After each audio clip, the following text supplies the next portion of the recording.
Hi, this is Margaret in the Netherlands. In September 2023, I'm starting an English language school in a Kurdistan tent camp for the Yazidis. This is Camp Mam Rashan. The reason I'm doing this is because a documentary film was made, which premiered this year in March in the Netherlands. The film is made by Margaret, and it follows 9 young women who have been enslaved by ISIS after the genocide of 2014. About 3,000 are still missing, still in captivity, and still not found, not being able to be freed. They're too scared to escape, etc. In these tent camps, and there are many, the children get schooling, and mandatory is elementary school, high school is not. But for these young women that have been enslaved since they were 8, 10, 12, 18, have not had schooling. So the ones that have missed high school, more or less high school, they are in an education hall, as they told me themselves. When I went to see the film in April 2023, this year, some of them were sponsored to come to Holland during the showing of the film. They have gone to politicians, they have done many interviews, they've entered a petition for the Netherlands, who would already recognize this as a genocide, but also that they will persecute the ISIS male and females that have enslaved these young women and stolen the boys to brainwash them and raise them as their own, to hate the Yazidi people, their own people. So they were here during the showing of the film, and after I saw the film, I was able to talk to Margaret, the documentary maker, and also to the young women, and I asked them, what is your greatest challenge now? And they answered, education. They have no option for any education in the camps. And for many, it is not possible to leave the camps. Their villages are destroyed. Some of them don't want to go back to the whatever rubble there is because of the trauma that happened there.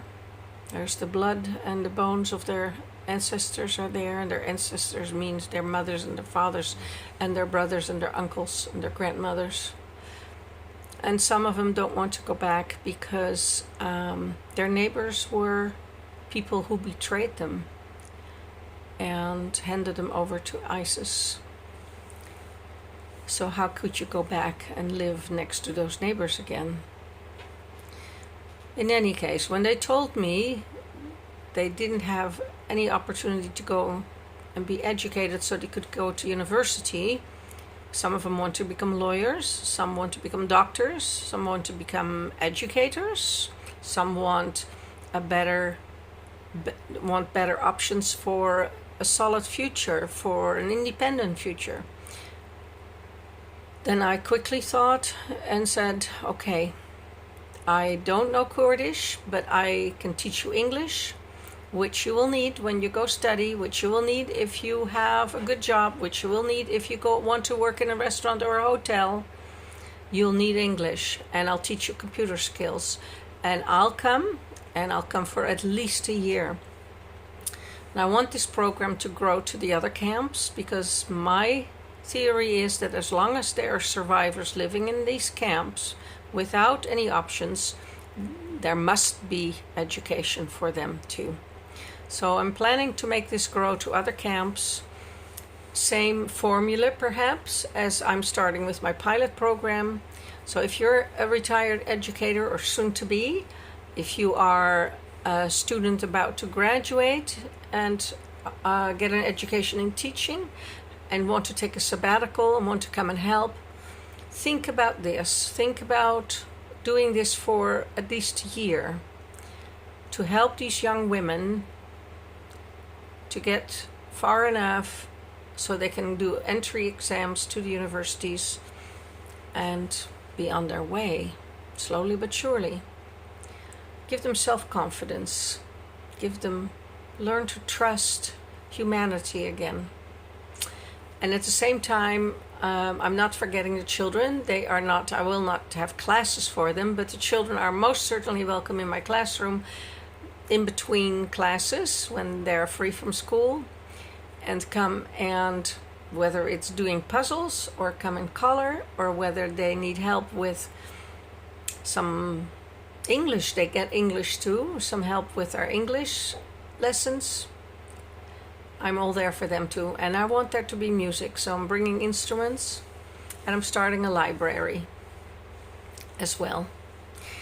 So I've started this channel for this purpose.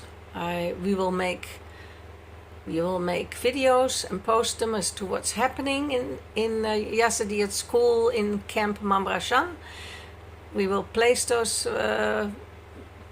videos for you to see and comment on and ask questions on. And I'm hoping it'll be a positive experience for the students and for you as well, for all of us. I ask your support financially.